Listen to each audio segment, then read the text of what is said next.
Kilalanin natin si Carla ang sumisikat ngayon sa Kalingap Angel, dahil hindi lang maganda matulungin pa sa kanyang mga magulang.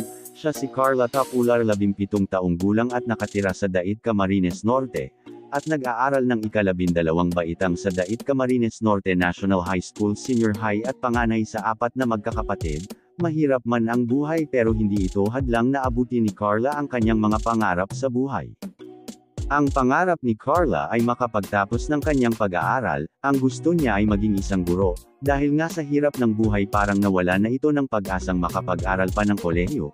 Tumutulong si Carla sa kanyang mga magulang sa pagtitinda ng puto tuwing umaga at ang kinikita nito ay pinambibili nila ng kanilang mga pagkain at binabaon nila ng kanyang mga kapatid. Sa tulong nga ng programa ni Kalingap Rab, natulungan ito sa kanyang pag-aaral at nabibigyan ito ng financial para makaraos sa kahirapan. At ngayon ay mukhang sisikat pa ito dahil sa kanyang kagandahan at hinalintulad pa ito sa artistang si Liza Soberano. Maraming nagsasabi na kahawig ni Carla ang artistang si Liza Soberano at kahit si Kalingap Rab ay nagandahan kay Carla at tinanong pa nga ito kung gusto ni Carla na mag-artista. At ngayon ay marami ng tagahanga at nagmamahal kay Carla at maraming kinikilig sa ligawan nila ni Jomar ng Kalingap.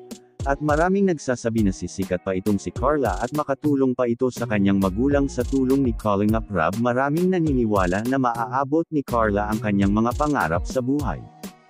Lubos naman ang pasasalamat ni Carla sa mga taong sumusuporta sa kanya, lalo na kay Kalingap Rab. Sa ngayon parte na si Carla ng Kalingap Angel sa programa ni Kalingap Rab. Siguradong marami pang aabangan kay Carla at sa tambalang jump car ni Carla at Jomar. Follow for more mga idol.